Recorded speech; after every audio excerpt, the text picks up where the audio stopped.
Hey guys, I hope you're all doing really well and ready for today's video. Now, Professor Quirinus Quirrel, as we all know, was quite a timid man. He was someone who definitely seemed to have some issues, and I don't just mean his stuttering speech. Behind his shy and what appears to be nervous nature, Quirrell had a deeper motive. He was the supporting vessel for Lord Voldemort in order for the Dark Lord to continue to sustain life. Something that was a shock to discover, but when we analyse the man's character and what he actually went through, it doesn't seem so surprising. So that's the question I'm going to answer today. Why did Quirrell join Voldemort in the first place? Let's take a look in today's video.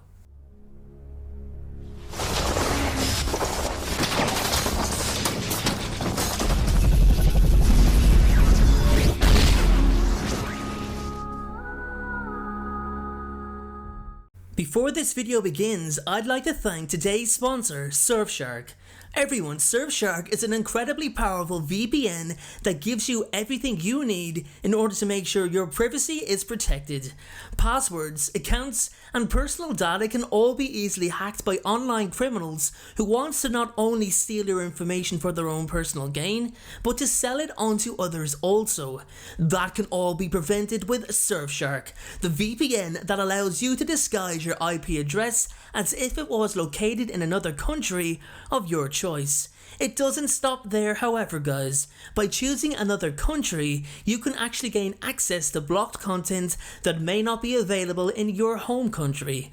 For those of you who aren't based in Australia or New Zealand, you can log into Surfshark, change your location to Australia for example, and enjoy both Fantastic Beasts movies on Netflix with a lot of other content too. Now, Surfshark doesn't want to charge you full price. Oh no, the Surfshark team want to give you 83% off plus 1 month free. In addition to that, you get to use it on an unlimited amount of devices and you get a 30-day money-back guarantee. You've got nothing to lose. If you don't like it, you get your money back. Sign up today using the link in the description below. Okay guys, let's get this video started. As I said in the beginning of the video, it was originally so surprising to discover that Quirrell was actually the bad guy. The bad guy who was working for the main bad guy. But when we analyse his character, we can begin to understand what was going on inside Quirrell's head. Believe it or not, he and Voldemort actually shared something in common. They both had a lot of resentment within them. Tom Riddle hated the world he was born into, having parents who didn't want him, and growing up in an orphanage. He had something to prove. Quirinus Quirrel also had something to prove. He was a good student, and was quite intelligent. Quirrell was also a Ravenclaw, meaning that he was on the right side of academic potential. He really did apply himself, believing that good grades and prospering in magical skill would earn him the praise and respect of his fellow students. But sadly it didn't. Nobody seen past his impaired speech, his nervous nature or his timidness, and he was teased and bullied heavily because of it. So much to the point where it destroyed his confidence and left him with a lot of bitterness and malice towards all those who treated him poorly. Sadly for Quirrell, he held on to those feelings even years later as a teacher. He wanted to be respected, but also feared. In a nutshell, Quirinus Quirrel wanted to be the man, plain and simple. He wanted popularity. Things came to a head for him when he left his teaching position of Muggle Studies professor at Hogwarts in order to take a sabbatical. After so many years of feeling inadequate, it was time to finally make a stand. Quirrell was going to actively seek out Lord Voldemort in order to learn from him. Now, this is a massive step for a man who had no confidence to step out of his shell for the majority of his life. So to go from that to trying to find the Dark Lord is like one extreme to the other, but he definitely must have felt like he could take no more of his current existence.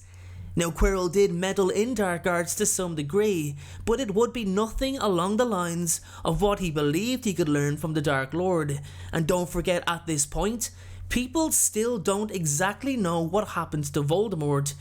There was no confirmation of his death. He just disappeared. So Quirrell decided to track him down, and he did a pretty good job. With Quirrell's lack of confidence came his naivety to the fact that he honestly believed that he and Voldemort could have been friends, a team, a teacher and a student. This is the opportunity that Quirinus Quirrel had waited for his entire life. He'd returned to the wizarding world with the skills necessary to finally command respect. Things didn't look too bleak at first. Maybe there was such a proposal on the table. That was until the Dark Lord learned that his willing protege was actually a teacher at Hogwarts. This was Voldemort's way back to the wizarding world. Even as a spirit-like entity, he was more than a match for Quirrell. The young wizard originally resisted at first, but it was for mere seconds only, as Voldemort completely overwhelmed him and now sustained his life force from the body he shared. Now this proved very difficult to endure for Quirrell, one body supporting two souls, which led to his need to drink unicorn blood in order to keep both of them alive until the plan of retrieving the Philosopher's Stone was completed and Voldemort was once again full-bodied. I think that Quirrell was holding on to his belief that he could still learn from Voldemort after the latter was restored to human form.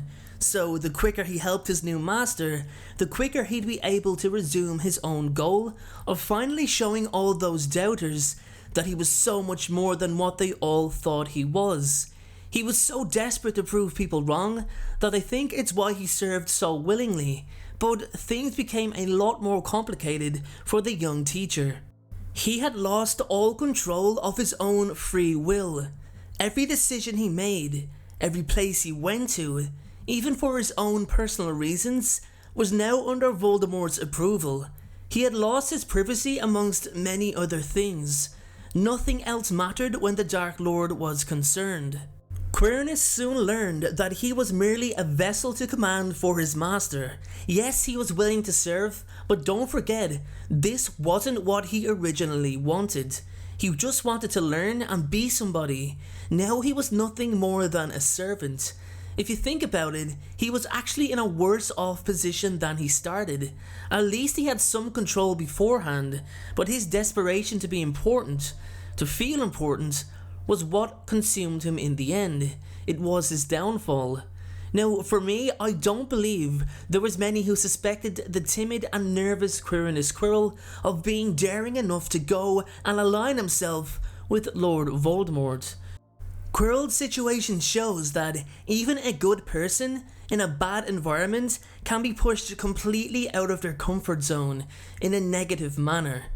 He wanted to combat bullying with fear and power, and sadly his life ended long before it should have, while serving a person who treated him worse than the students he encountered during his Hogwarts years. With that being said, everyone, that is my video on why Quirinus Quirrel joined Voldemort. I really hope you enjoyed it, and my question for you today is this. Do you believe Quirrell counts as a Horcrux? Now, I know there's been a lot of debate about it. Some think he's what's called a temporary Horcrux, if that's even a thing, and some believe that it was just a simple case of Voldemort being able to latch onto him because of his current state of existence. For me, I just believe it's a slight contradiction of JK's earlier writing. I don't think she ever planned on people making such a comparison, but anyway, let me know in the comment section below, and I'll pin my favourite comment to the top of the comment section. Also, please make sure to check out my Riddle poster reveal video for my animated series Riddle, which is based on Voldemort's early days in the orphanage. Thanks again to Surfshark for sponsoring today's video. A man has gotta eat. Thank you all, have a great day, and remember guys, be kind and be happy. Thank you so much for watching. I truly appreciate your support. Everyone, notifications of uploads are more important than ever, so please, if you haven't already, turn those notifications on to make sure you're notified the moment my video goes live. Making videos is what I love to do, it's my dream and my passion. However, it does cost time and money to produce this content, so if you have $1 to spare to support me on Patreon in exchange for some exclusive unseen content, then you can click the Patreon link below or at the end of this video. Please only support me if you can afford it. And make sure to follow me on Instagram at InstaDNJ and on Twitter at Folklore. Check out my other videos appearing on screen, and please make sure, most importantly, to hit that subscribe button. Thanks again everyone, and please have a great day.